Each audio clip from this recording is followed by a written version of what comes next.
Bir hafta içinde iki büyük kripto borsası BitMEX ve Bitmart kapanış kararı aldı. Sosyal medyada hemen yeni FTX mi geliyor yorumları başladı. Ama gerçek tablo göründüğünden çok daha farklı. Bu videoda 3 konuyu net bir şekilde açıklayacağım. Bu iki borsaya gerçekte ne oldu? Neden kapandılar? Ve bunun FTX ile ilgisi var mı? Sonuna kadar izle. Çünkü piyasanın şu anda nereye gittiğini anlamak için bu olay tam da değinilmesi gereken bir konu. Ama başlamadan önce abone olup like bırakırsan çok sevinirim. Çünkü senin desteğin benim için çok önemli. Hazırsan çayını kahveni al, başlayalım. Önce olaylardan sırayla bahsedelim.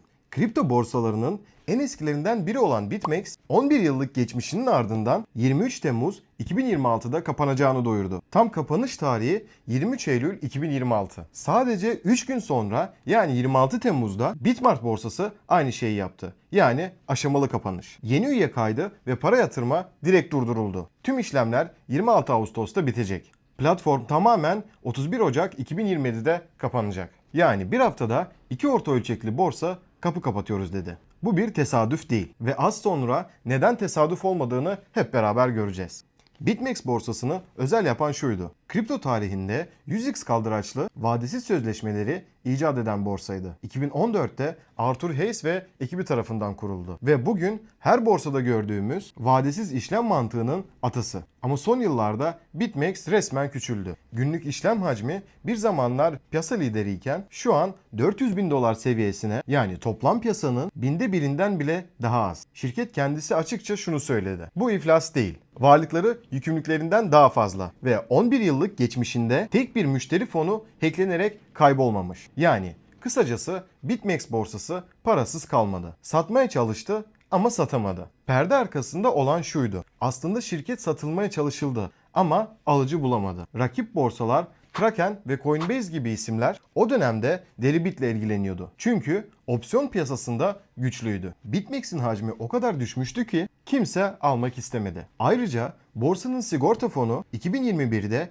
piyasa zirvedeyken 37.795 Bitcoin'di. Şimdi sadece 3.694 Bitcoin'e düşmüş durumda. Yani %90'a yakın erimiş. Bu da borsanın yıllardır küçüldüğünün somut bir kanıtı. Üstüne 2022'de kurucular Arthur Hayes, Ben Delo ve Samuel Reed kara para aklamayı önleme kurallarına uymadığı için suçlu bulunmuşlardı. Kapanış duyurusundan hemen sonra da eski kullanıcılardan bir grup borsanın kendilerine zorla pozisyon kapattırıp sigorta fonuna para aktardığı iddiasıyla dava açtı.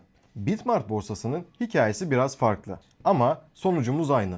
Yine kapanış. Bitmart 2017'den itibaren faaliyette olan, özellikle küçük altcoin'lere erişim sunduğu için popülerleşmiş bir borsaydı. 2021'de yapılan bir yatırım turunda şirketin değeri 300 milyon dolar üzerinde hesaplanmıştı. İlginç olan ise şu. Bitmart borsası yaklaşık 2 hafta önce, yani 17 Temmuz'da iyimser bir yarı yıl raporu yayımladı. Varlık yönetim hacminin %256 arttığını, yeni bir tahmin piyasası ürünü çıkardıklarını, Avustralya'da yeni bir lisans aldıklarını anlatıyordu. Ama aynı raporda şunu da itiraf ediyorlardı ki Bitcoin o yarı yılda %33, Ethereum ise %50 değer kaybetmişti. Borsa yatırım fonlarından rekor çıkışlar yaşanıyordu ve en büyük 10 borsada işlem hacimleri düşüyordu. İşte bu açıklamadan 9 gün sonra şirket kapanış kararı aldı. Resmi açıklama BitMEX olayına çok benziyor. Operasyonel koşullar, piyasa ortamı ve stratejik yön değerlendirmesi sonucunda direkt battık demiyorlar da artık bu iş bize yetmiyor diyorlar. Kapanış haberiyle birlikte borsanın kendi coin'i olan BMX 24 saatte %60'a yakın değer kaybetti. Burada dikkat. Bitmart borsasının 2021'de yaşadığı ve 150-200 milyon dolarlık bir hack olayı var. Ama şirket bunun şimdiki kapanışla alakası olmadığını, o olayın 5 yıl önce yaşandığını ve zararın kendi kaynaklarından karşılandığını özellikle belirtti. İki borsanın da resmi açıklamalarında iflas, hack ya da yasal yaptırımlar gibi kelimeler geçmiyor. İkisi de kendi ifadesiyle stratejik bir karar diyorlar. Peki gerçek sorun ne? Cevap basit. Orta ölçekli borsa modeli artık kar etmiyor. 3 şey aynı anda oluyor. 1. İşlem komisyonları rekabetten dolayı sürekli düşüyor. 2. Uyumluluk maliyetleri sürekli artıyor. Özellikle Avrupa'da MiCA düzenlemesi bu maliyeti büyütüyor. 3. Kullanıcılar ve likidite zaten en büyük birkaç borsada. Mesela Binance, Coinbase, Kraken, OKX gibi borsalarda toplanıyor. Bu saydığım 3 madde bir araya gelince küçük ve orta ölçekli borsalar için tablo şuna dönüyor. Ya devasa sermaye ile büyümeye devam et ya da defteri kapat. BitMEX ve Bitmart borsaları ikinci yolu seçti. Hatta bu yılın başında Bit.com borsada benzer sebeplerle kapanmıştı. Yani bu tek seferlik bir olay değil. Devam eden konsolidasyonun bir parçası. İşte videonun en kritik kısmı. Çünkü bu ayrımı yapmazsak eğer yanlış bir korkuya kapılabiliriz. FTX borsası Kasım 2022'de çöktüğünde şu olay oldu. Şirket müşteri paralarını habersizce kendi bağlı şirketi Alameda Research'e aktarmıştı.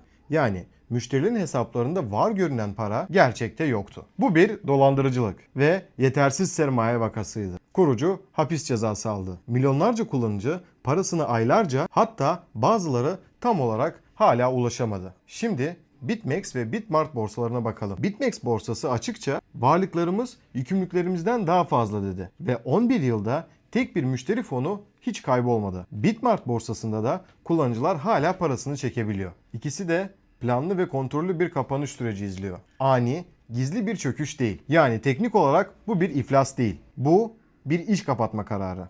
FTX borsasıyla olan farkı gelelim. FTX borsasında para yoktu ve bunu gizlediler. Bu borsalarda para var ama iş modeli artık mantıklı gelmiyor.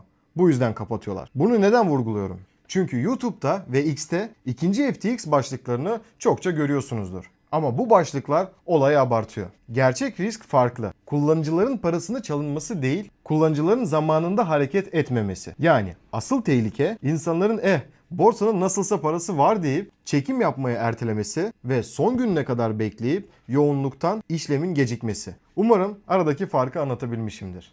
Peki tüm bu bahsettiğimiz olaylar kripto piyasasını nasıl etkiler? Kısa vadede doğrudan büyük bir fiyat çöküşü beklemiyoruz. Çünkü bu iki borsanın toplam işlem hacmi zaten piyasanın küçük bir dilimiydi. BitMEX'in günlük işlem hacmi 400 bin dolar civarındayken bu Binance borsasının bir saatlik hacminin bile çok altında. Orta vadede beklenen şu: konsolidasyon devam edecek. Yani daha az sayıda ama daha büyük ve daha regüle bir borsa kalacak. Küçük borsalar ya birleşecek, ya kapanacak ya da çok spesifik bir alana sıkışıp kalacak. Bunun bir de dolaylı etkisi var. Bu tür haberler kısa vadede piyasada güven sarsıntısı yaratabiliyor. Çünkü insanlar borsalara olan güveni sorguluyor. Bu da genel piyasada temkinli bir hava, hatta kısa süreli satış baskısı oluşturabilir.